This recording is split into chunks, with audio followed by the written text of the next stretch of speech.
Olá, gente! Eu sou a professora Cristiane e tô aqui hoje para passar para vocês o conteúdo sobre número de cromossomos, tá? No final da apostila de vocês, de terceiro bimestre, na unidade 13, a partir da página 28, tudo bem?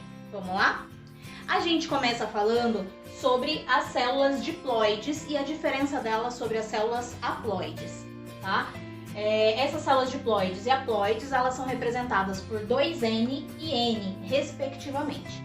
Esse N vai corresponder ao conjunto completo de cromossomos, tá? Todo material genético, ou seja, o DNA, ele existe em um conjunto haploide de cromossomos e recebe o nome de genoma. Aqui na lateral eu trouxe um esquema para vocês sobre como que se distribui esse cromossomo humano, certo? Nós temos 46 cromossomos no total e esses cromossomos eles se dividem em pares, em 23 pares. Aqui embaixo, inclusive, eles estão numerados, né? E essas células que são chamadas de somáticas, elas possuem esses 46 cromossomos divididos em 23 pares. Calma aí, professora, eu não entendi sequer o que é somática, quem dirá saber o que é uma célula diploide com esses cromossomos totais aí. Então calma, vamos explicar. Esse cromossomo, estando nessas células somáticas, quer dizer que ele está nas células gerais do nosso corpo, digamos assim, né?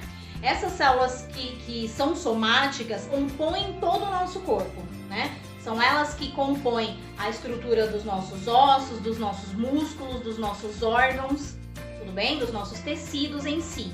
As células que não são somáticas, elas são chamadas de gaméticas. E aí, nesse caso, são somente as células reprodutoras, óvulos e espermatozoides.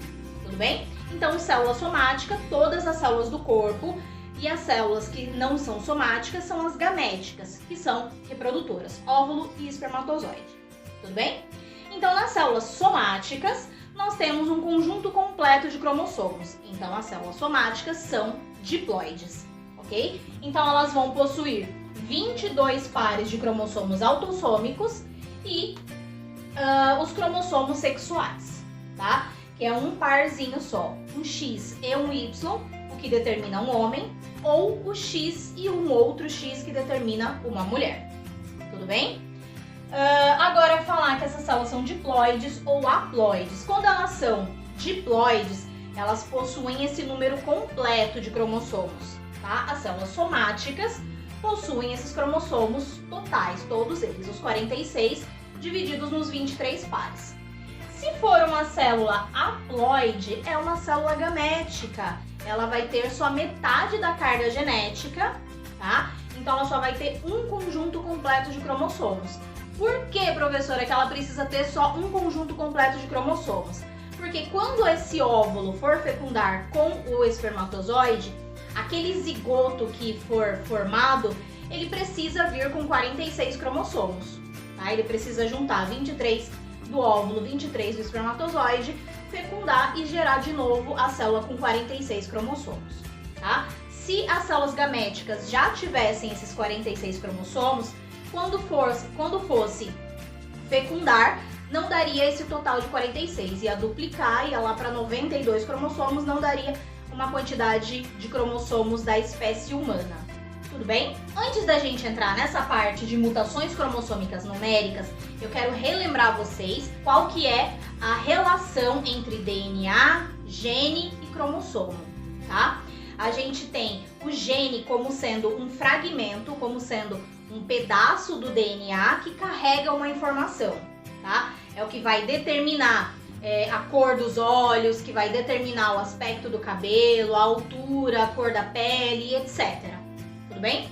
Esses genes, eles ficam localizados em locais específicos, em locos específicos no DNA, né? E um gene do lado do outro vai compondo essa dupla fita espiralada, que é o DNA, tá? Então o DNA ele é composto dos nossos genes, cada gene carregando uma característica.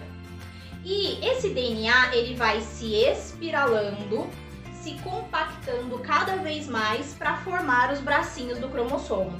Só que ele só forma esse cromossomo no momento da reprodução, tá? Então, para a gente ver se a célula ela tá organizada nesse cromossomo, é somente se ela estiver nesse momento se preparando para a reprodução, tudo bem? Se ela estivesse se preparando para a reprodução da célula, no caso, tá? Ela tá se preparando para dividir a célula, seja por mitose ou seja por meiose. Então aqui agora entrando na parte de mutações cromossômicas numéricas. As células somáticas são diploides, enquanto nos gametas ou células reprodutoras são haploides. E isso eu já tinha falado para vocês, certo? A célula que é diploide, ela tem 46 cromossomos e ela acontece em todas as células somáticas. As células que são haploides, elas possuem só 23 cromossomos e elas acontecem nas células reprodutoras, tá? Contudo, pode haver alterações no número dos cromossomos. Essas alterações, que podem ser espontâneas ou provocadas artificialmente, são de dois tipos, as euploidias ou as aneuploidias, certo? Aí eu trouxe nessa imagem aqui para vocês esses tipos de alterações cromossômicas numéricas. Essas alterações elas podem ser no número de cromossomos ou podem ser no formato dos cromossomos. Cada tipo de alteração ela vai gerar uma consequência, uma síndrome, por exemplo, tá? Nesse caso aqui a gente vai analisar primeiramente as alterações no número de cromossomos para menos de 46 ou para mais de 46, tá? E a gente tem que considerar principalmente que esses 46 cromossomos estão divididos em 23 pares. Então, se tiver 47 cromossomos, vai diferenciar muito a posição desse cromossomo, em qual par que ele está associado, esse cromossomo a mais, ok? Então, essas alterações, elas podem ser euploidias ou aneuploidias, e dentro das euploidias pode ter apenas um conjunto completo de cromossomos, dois conjuntos completos de cromossomos é o normal, 3 ou 4 de 4 para cima, né? 4 conjuntos completos de cromossomos ou mais, causando monoploidia, tri ou tetraploidia, tá? E nas aneuploidias vai ter um conjunto completo, só que ou faltando um par, no caso da nulissomia, faltando um cromossomo apenas, adicionando um cromossomo ou adicionando 2 cromossomos. Começando a falar sobre essas euploidias, nós temos o conceito de que as espécies euploides podem ser monoploides, então só N, só com metade dos cromossomos, né, apenas um conjunto completo de cromossomos, ou poliploides, poli de muitos, 3, 4 ou mais conjuntos completos de cromossomos, tá? Nessa imagem que eu trouxe para vocês, está mostrando essas síndromes genéticas que eu havia informado, que poderia ser o número de cromossomos ou poderia ser uma alteração no formato, né? E aí daria uma síndrome estrutural, certo? Altera o formato desse cromossomo, altera a estrutura dele e aí gera algum tipo de síndrome genética também, como por exemplo as deficiências por duplicação, por inversão ou por translocação no formato desse cromossomo. Começando pela monoploidia, certo? No caso da monoploidia, um exemplo conhecido é o que acontece entre as abelhas, né? No reino animal, que acontece com as abelhas. Por quê? As fêmeas, elas são diploides, né? Mas os machos, eles se desenvolvem por partenogênese, então eles são haploides. Mas o que é a partenogênese? Nessa imagem daqui do canto, a gente consegue perceber bem o que isso quer dizer, tá? Se os óvulos da rainha forem fecundados pelos espermatozoides do zangão, fecunda, gera um zigoto que vai se desenvolver numa fêmea, certo? Então ela vai ter os 2 conjuntos completos de cromossomos, tá? Do espermatozoide e do óvulo, tudo bem? Agora, se esse óvulo não for fecundado, ainda assim a rainha faz com que esse óvulo se desenvolva por esse processo de partenogênese e aí esse óvulo vai se desenvolver e vai formar um zangão, o macho da colmeia, portanto, tá? Então, mesmo não tendo sido fecundado, esse óvulo se desenvolve. Tudo bem? Então é isso que é a partenogênese. E aí, nesse caso, o macho ele vai ser monoploide. Ele vai ter apenas um conjunto completo de cromossomos, advindo apenas do óvulo. Já o caso das poliploidias, apresentam 3 ou mais conjuntos completos de cromossomos nas células. É bem raro acontecer nos animais, mas isso acontece constantemente entre as plantas. Elas podem ser de 2 tipos: autopoliploides, quando elas repetem um único genoma básico, e aí o genoma é o conjunto completo de informações genéticas que ela já tem, ou ela pode ser alopoliploide, quando elas reúnem 2 ou mais genomas advindos de 2 espécies diferentes. E isso acontece muito de maneira artificial através da engenharia genética. Eles fazem o cruzamento de 2 plantas diferentes ou de 2 variedades de plantas diferentes para poder gerar uma terceira espécie mais resistente ao frio, ao calor, às secas, por exemplo. Aqui do lado a gente tem exemplos dessas plantas que sofrem constantemente com essa poliploidia. Aneuploidias, também chamadas de somias. Elas caracterizam-se pela falta ou excesso de um tipo de cromossomo nas células somáticas, tá? E isso vai acontecer pela não disjunção da meiose. O que é essa não disjunção da meiose? A gente tem aqui, um exemplo de como que acontece esse processo da meiose. A gente tem uma célula e essa uma célula vai se dividir para gerar, no final das contas, 4 células. Só que tudo que está dentro dessa uma célula precisa se dividir para essas 4 células, O material genético também, que nesse momento está organizado em cromossomos, tá? Então, durante a meiose, na primeira etapa da meiose, metade dos cromossomos vão para uma célula, metade vai para outra célula, tá? E na segunda etapa da meiose, esses cromossomos se dividem pelo meio, vai uma cromátide para cada célula, tá? Um bracinho do cromossomo para cada célula. Essa não disjunção da meiose é essa não separação desses cromossomos, desse cromossomo. Então vai as 2 cromátides para uma célula só, Ela fica com uma quantidade maior de cromossomos, portanto, e a outra fica com uma quantidade menor de cromossomos, portanto. Falando dessas aneuploidias na espécie humana, são todos os dados referentes à forma, tamanho e número dos cromossomos de uma pessoa. Essas aneuploidias se referem a esses dados.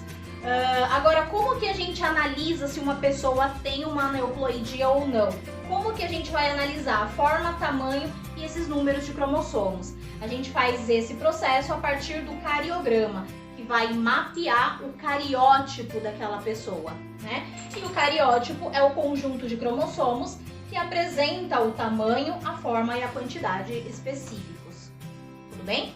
Quando é feito esse cariótipo, é tirado como se fosse uma foto dos cromossomos da célula no momento exato da divisão. E aí é analisado o tamanho e a forma e a quantidade desses cromossomos, tá? Primeiramente, esse cariótipo dá uma imagem mais ou menos assim, tá? Com os cromossomos, já logo de cara a gente consegue perceber que tem uns cromossomos bem compridos, outros que são bem pequenininhos, outros que são curvados, outros que são mais retinhos, E esse cromossomo, ele tem o centrômero dele, local onde uma cromátide encosta na outra, Eu já tinha dito isso para vocês.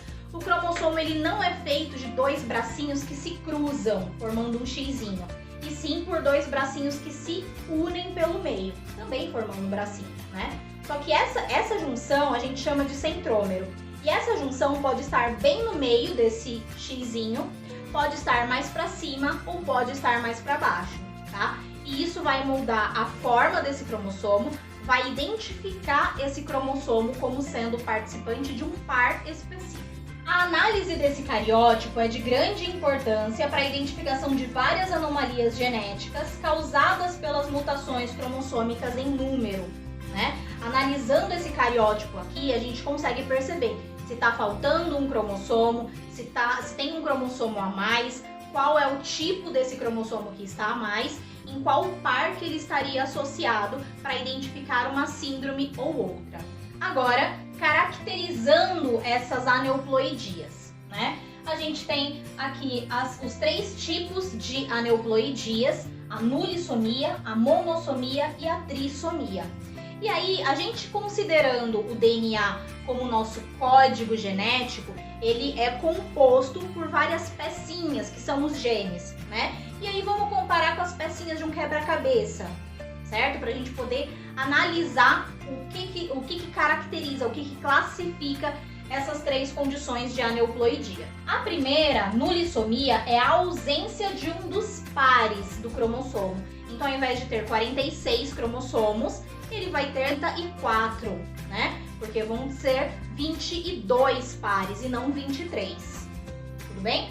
Isso é letal na fase embrionária, então não existem pessoas com esse tipo de aneuploidia. Na espécie humana, isso não é viável, tá? Causaria, por exemplo, um aborto espontâneo, né? Não é viável para a espécie humana a geração de um feto com esse tipo de aneuploidia. A monossomia consiste na falta de um cromossomo de um dos pares existentes nas células diploides do corpo. Então, de um quebra-cabeça total, ficaria faltando uma peça, certo? Isso já é viável na espécie humana, então nascem crianças com esse tipo de aneuploidia, só que daí ela vai nascer com um tipo de somia diferente. E aí a gente vai ver qual síndrome que isso vai caracterizar. Ou ainda ela pode nascer com a presença de um cromossomo a mais em um dos pares existentes das células diploides. Então ela vai ter uma trissomia. Então, em um quebra-cabeça, né, que forma esse cariótipo, ela teria uma pecinha a mais, né? E essa pecinha, ela estaria associada em um dos 23 pares.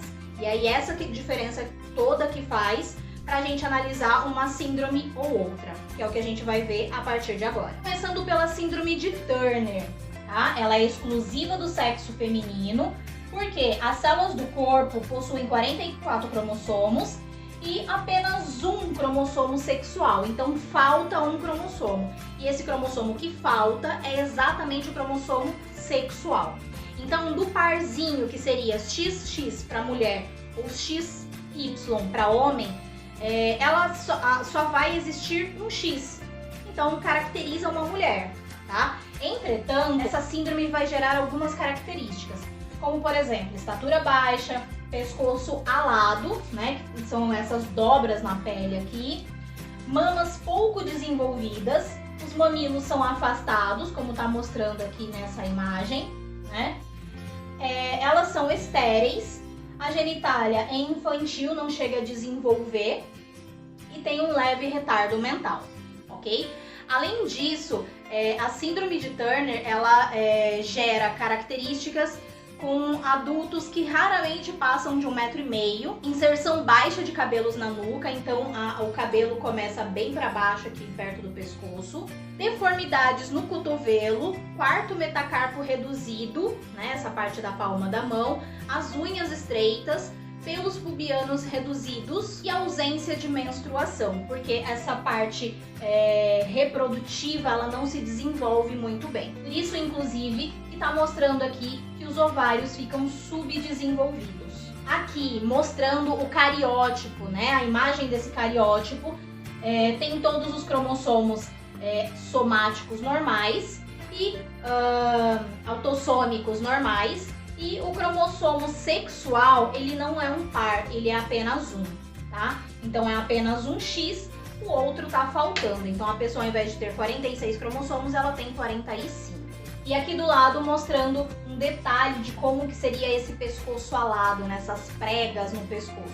Síndrome de Klinefelter, ela é exclusiva do sexo masculino, porque a fórmula cromossômica é de 44 cromossomos autossômicos, mais o cromossomo, o par sexual, forma X, XY. Então está num total de 47 cromossomos. E a incidência dessa síndrome é de 1 a cada 1000 nascimentos, tá? As principais características são estatura alta, físico feminino, mamas desenvolvidas, pouca barba, osteoporose, esterilidade e leve retardo mental. Além disso, a síndrome de Klinefelter apresenta outras características como braços longos, a ginecomastia, que são as mamas desenvolvidas, né? Poucos pelos no tórax, pelos pubianos com distribuição feminina, órgãos genitais masculinos, mas eles não se desenvolvem, os testículos ficam atrofiados e por isso que a pessoa se torna estéril. E esse retardo mental, o grau dele aumenta conforme aumenta a quantidade de cromossomos X. Aí aqui mostrando esse cariótipo, né? O físico de uma pessoa que teria essa síndrome de Klinefelter, né? As mamas desenvolvidas, os ombros estreitos. E aqui mostrando o cariótipo, né? O mapa dos cromossomos. Mostrando aqui embaixo esse cromossomo que está a mais, o cromossomo X que está a mais no par sexual. Trissomia do triplo X, exclusiva do sexo feminino, com a forma cromossômica 47XX. Né? Então a gente tem 3 cromossomos X e nenhum cromossomo Y. Por isso que só gera mulheres. E o aspecto físico é normal, então característica física é de uma mulher normal. Síndrome de Down ocorre nos dois sexos e a fórmula cromossômica é 47 cromossomos autossômico e esse cromossomo a mais ele está associado ao par 21. Por isso que essa síndrome também é conhecida como trissomia do cromossomo 21, tá? Porque no lugar de terem 2 cromossomos no par 21, tem 3 cromossomos, formando uma trissomia. Mães com mais de 35 anos correm maior risco de ter filhos com essa trissomia do cromossomo 21. Principais características, e essas características têm variação de graus, né? A pessoa pode ter essa característica bem evidente ou pouco evidente. As características são retardo mental de leve a moderado, hipotonia muscular, que é uma quantidade menor de fibras musculares, anomalias cardíacas, baixa estatura, pescoço curto, face larga e achatada, língua grande e às vezes, dependendo da variação desse grau, a língua pode ser tão grande a ponto de interferir na fala. Mãos curtas e largas, então a palma da mão é curta em relação ao tamanho dos dedos. O halo afastado dos outros dedos dos pés, que é o dedão, no caso, né? Além disso, como características da síndrome de Down, a pessoa também pode ter uma grande flexibilidade nas articulações, os olhos com prega epicântica e as fendas palpebrais oblíquas, é o que dá a característica desse olho típico das pessoas com síndrome de Down, e também uma única linha na palma da mão e o quinto dedo curvado, tá? Então, ao invés de ter essas duas linhas normais na mão, vai ter uma só, que vai ligar um lado ao outro aqui. Então aqui a gente tem a imagem do cariótipo, né, mostrando que esse cromossomo a mais, esse 47º, está associado ao par 21, né? E aqui a gente tem essas características que eu falei para vocês, certo? Nesse desenho registrando aí e ainda mostrando algumas outras características a mais que podem estar associadas à síndrome de Down também. Isso não quer dizer, gente, que todas as pessoas que têm síndrome de Down vão desenvolver todas essas características, tá? E além disso, essas características elas têm um grau de variação diferenciado, tá? Uma pessoa pode apresentar uma característica e não a outra, ou pode apresentar essas características de uma maneira mais branda, ou um pouco mais moderada, ou um pouco mais severa, tá? Então, por isso que as pessoas com síndrome de Down, elas diferem tanto umas das outras, porque essas características são várias, como a gente pode ter aqui, ainda tem várias outras características, e o grau de variação é grande entre uma característica e outra. Síndrome de Patau é uma trissomia também, então tem 47 cromossomos. O cromossomo a mais, ele está associado ao par 13 e ocorre nos dois sexos, certo? A incidência é de uma pessoa com síndrome de Patau, que nasce a cada 6.000 crianças. As principais características são deficiência mental severa, microftalmia, que é o tamanho do globo ocular diminuído ou até mesmo ausente, tá? Fissura labial, que pode inclusive estar associado a uma fissura palatina, então não só o corte no lábio, pode chegar esse corte a formar um sulco para dentro da boca, causando essa fissura no céu da boca, digamos assim, e aí então vai ter conexão do nariz com a boca. É isso que é uma fissura palatina. Anomalia cardíaca e genital e polidactilia, que é o fato de ter mais de 5 dedos na mão, tá? Além disso, as pessoas que nascem com síndrome de Patau, elas têm uma anomalia cerebral, né? É isso que dá essa deficiência mental severa. Elas podem ter defeitos localizados no couro cabeludo, na região parieto-occipital, então a inserção do cabelo também pode ser diferenciado. Cerca de 50% dos pacientes morrem no primeiro mês de vida, dado principalmente essa deficiência mental severa que caracteriza essa síndrome de Patau, tá?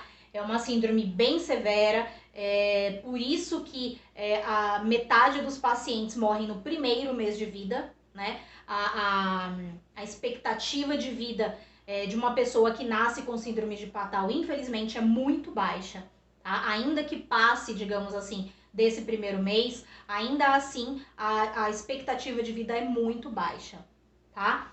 Aqui nós temos esse cariótipo mostrando que esse cromossomo a mais está associado aqui, ó, ao par 13, tá? Para vocês terem uma noção de como um cromossomo a mais, ele pode caracterizar uma síndrome que você pode levar para o resto da sua vida, né? Como a síndrome de Down, que você tem uma vida relativamente normal, pode caracterizar uma síndrome extremamente grave, que pode inclusive comprometer a vida. Trouxe algumas imagens aqui para vocês, essas imagens são um pouco fortes.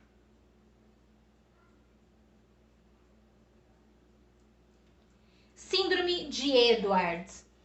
É uma trissomia do cromossomo autossômico 18, então a pessoa também tem 47 cromossomos e esse cromossomo a mais está associado ao par 18. A incidência é de 1 nascimento com síndrome de Edwards em 4.000 nascimentos vivos. As principais características são hipertonia muscular, micrognatia, anomalia cardíaca, hérnia inguinal, pelve pequena e severo retardo mental. Além disso, a síndrome de Edwards também pode caracterizar orelhas displásicas com implantação baixa, então ela vem mais para baixo em relação ao pescoço, tá? O externo curto, que é esse osso do peito, né, do meio do peito aqui que a gente tem. Hérnia umbilical também. E as mãos fechadas com tendência à sobreposição do segundo dedo sobre o terceiro, né? E do quinto sobre o quarto. Então a criança fica com a mão fechadinha e não consegue abrir, esses dedos ficam sobrepostos desse jeito. A taxa de sobrevivência também é baixa. Cerca de 50% dos pacientes morrem até o segundo mês de vida. E aí é uma síndrome tão grave quanto a síndrome de Patau, tá? Ainda que a pessoa passe, que a criança passe desse segundo mês de vida, ainda assim a expectativa de vida, infelizmente, também é muito baixa. Cariótipo, né? Onde que a gente analisa que se caracteriza essa síndrome de Edwards.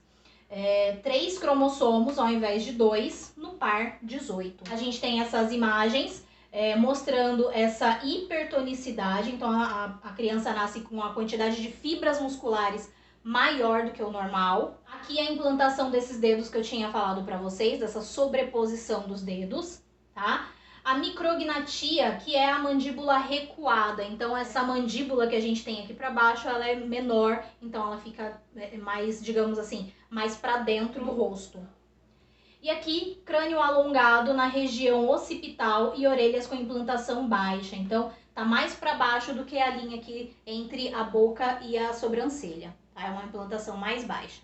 As causas das aneuploidias ou somias. Tem como principal causa a não disjunção da meiose, isso eu já tinha mostrado para vocês naquela imagenzinha lá de trás, né? Quando eu falei da meiose, a forma normal de acontecer essa disjunção da meiose, mas eu vou mostrar aqui um pouquinho mais detalhado. A consequência dessa não disjunção é a formação de gametas com a falta ou com excesso de cromossomos de um determinado tipo. As aneuploidias também podem ser causadas menos frequentemente pela perda cromossômica ou pela não disjunção das cromátides irmãs. Tá? Então, essa aneuploidia ela pode acontecer na primeira etapa da meiose ou na segunda etapa da meiose. Então, a gente tem aqui ó, o que seria uma meiose normal, né? A célula normal, que vai dar origem àquelas 4. A primeira etapa da meiose é a separação dos cromossomos homólogos, dos parzinhos, né? Então, vai um cromossomo para cada lado. E a segunda etapa da meiose é a disjunção das cromátides. Então, vai um bracinho para cada célula, tá? Para cada nova célula que está sendo formada. E depois, a fertilização com espermatozoides normais vai gerar uma cromátide que vai se juntar com outra cromátide de novo para formar essas células, essas 4 células normais, finalizando a meiose. Tá? Agora, uma meiose anormal que causa uma não disjunção e causa uma aneuploidia, ela vai ter aqui ou na segunda fase, né, na segunda etapa da meiose, essa não disjunção das cromátides. Então, ao invés de ir uma cromátide para cada célula, vai 2 cromátides para uma célula só e a quarta célula fica sem nenhuma cromátide, tá? Então, fica sem nenhuma carga genética. Ou ainda essa não disjunção pode ser logo na primeira fase, na primeira etapa da meiose. E aí vai gerar mais células com a quantidade errônea de cromossomos. Finalizando, a gente está falando agora sobre as aberrações cromossômicas estruturais. Nós já falamos das alterações no número de cromossomos, para menos ou para mais, qual o tipo de somia que isso causa, né, de trissomia, qual o tipo de síndrome que isso causa, mas essa alteração cromossômica, ela também pode ser no formato desse cromossomo, tá? Então, as alterações na estrutura dos cromossomos ocorrem devido à quebra no material genético que tende a se ressoldar, mas daí durante esse processo pode acontecer algumas falhas. As causas para essas quebras incluem radiação solar, exposição a substâncias químicas, exposição a metais pesados. Um exemplo de síndrome que é causada por uma alteração estrutural do cromossomo é a síndrome do miado de gato, né? A pessoa tem os 46 cromossomos normais, entretanto, ela tem uma deleção no cromossomo 5. Tá? É uma síndrome rara, bem rara, acontece uma vez a cada 50 mil nascimentos vivos, tudo bem? E aqui nessa imagem a gente tem outros tipos de alterações cromossômicas estruturais, como por exemplo a deleção, que é a perda de um pedaço do cromossomo, a inversão, que é quando ele tende a se quebrar e depois ele tende a se ressoldar invertido. A translocação, que é quando esses pedaços desse cromossomo se quebram e eles se ressoldam numa posição diferente. E aí a duplicação, que é quando esse cromossomo, ele ao invés de só ir cada cromátide para uma célula durante a meiose, ela vai duplicar antes de terminar esse processo. Então é isso, gente. Eu espero que vocês tenham gostado, tenham compreendido. Vou pedir para vocês passarem o link dessa nossa videoaula para quem vocês sabem que ainda não teve acesso a esse conteúdo. E é isso, eu espero que vocês tenham gostado. Até a próxima e valeu!